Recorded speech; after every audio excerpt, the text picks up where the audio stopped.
Siapa yang tidak mengenal Kopaska atau Komando Pasukan Katak?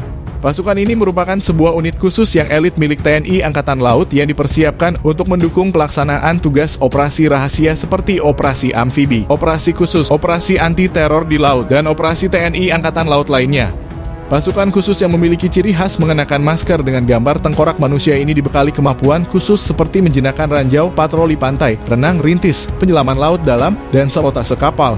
Tugas utama dari pasukan ini adalah melakukan peledakan atau demolisi bawah air, termasuk sabotase atau penyerangan rahasia ke kapal atau pangkalan musuh.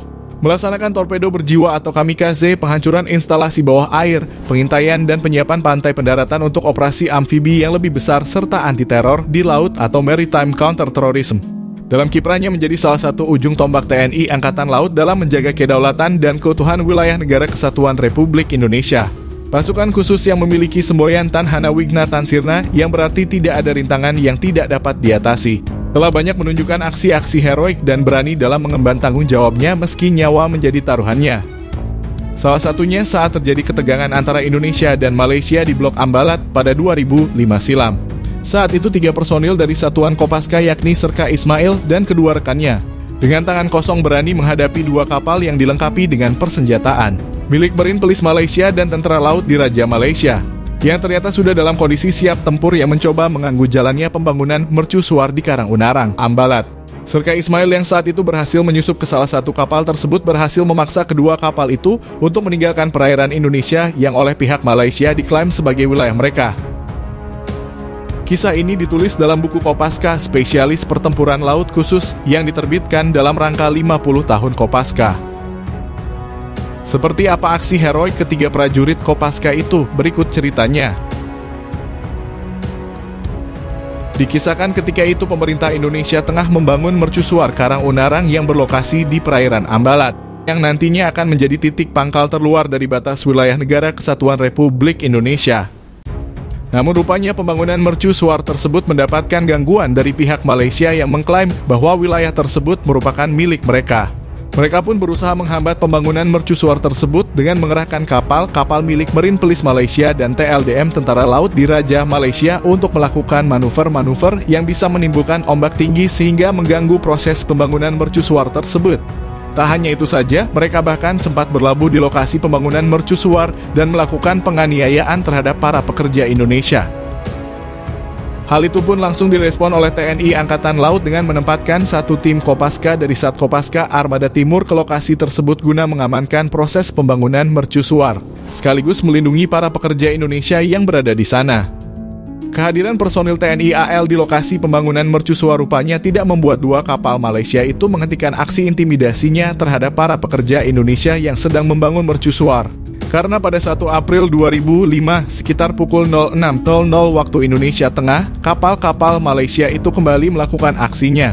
2 kapal itu pun terdeteksi buang jangkar di jarak sekitar 500 yard atau 457,2 meter dari Pontoon Lius Indah, lokasi di mana tim Kopaska ditempatkan.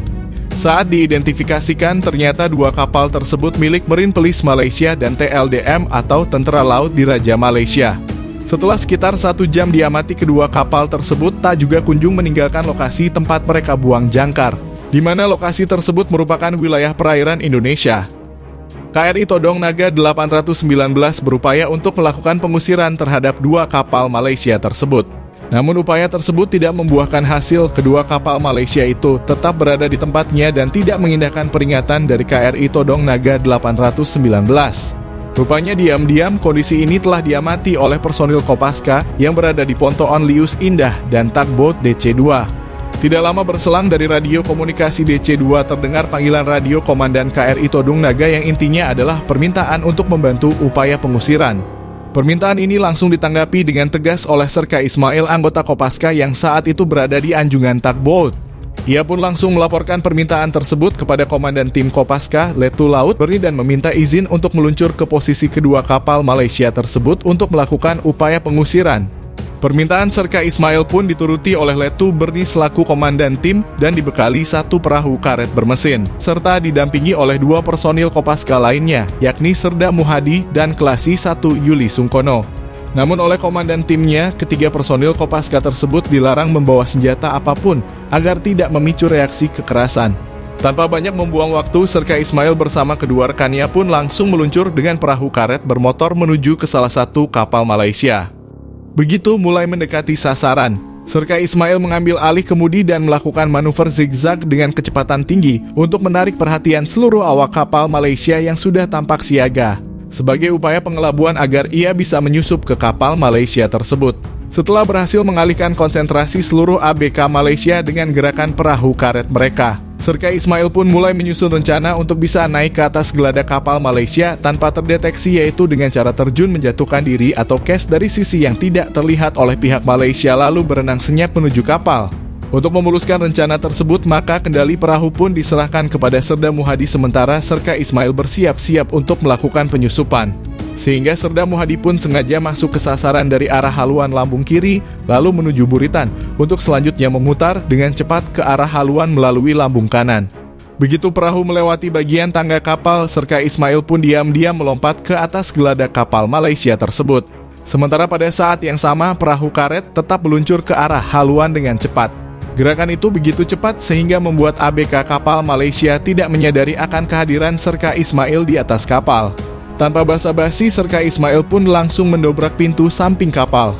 Suara keras dari dobrakan pintu itu membuat salah satu ABK keluar.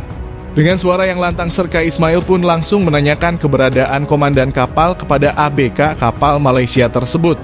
Dengan wajah ketakutan, ABK itu pun menunjuk ke arah ruang komandan kapal.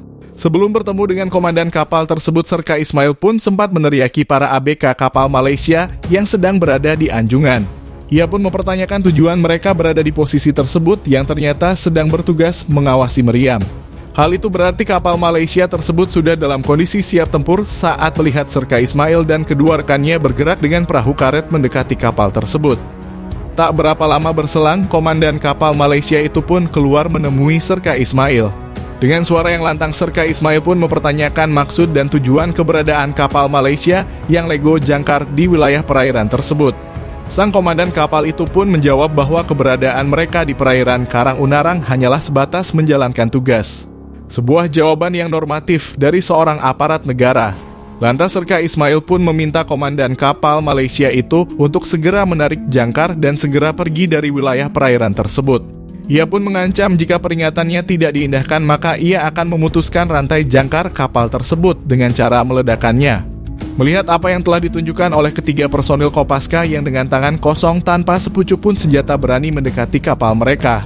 Bahkan salah satu personilnya berhasil menyusup ke atas kapal tanpa terdeteksi bak siluman. Membuat pihak kapal Malaysia berpikir 1000 kali untuk tidak mengindahkan ancaman dari prajurit Kopaska tersebut karena pastinya dengan keahlian yang mereka miliki bukan hal yang sulit bagi Serka Ismail untuk melakukan apa yang menjadi ancamannya terhadap mereka. Sehingga begitu Serka Ismail meloncat dari atas kapal ke perahu karetnya, kapal Malaysia itu pun segera menarik jangkar dan langsung pergi meninggalkan perairan Karang Unarang. Sementara satu kapal lainnya sama sekali belum memperlihatkan tanda-tanda akan pergi dari wilayah itu. Melihat hal itu, Serka Ismail dan rekan-rekannya pun langsung menuju ke kapal tersebut. Namun rupanya gerakan tim Kopaska ini sudah diantisipasi sehingga mereka pun melakukan penjagaan di lambung kanan, kiri, dan buritan dengan senjata lengkap. Hal ini tentunya mempersempit ruang gerak Serka Ismail untuk bisa menyusup naik ke atas kapal tersebut.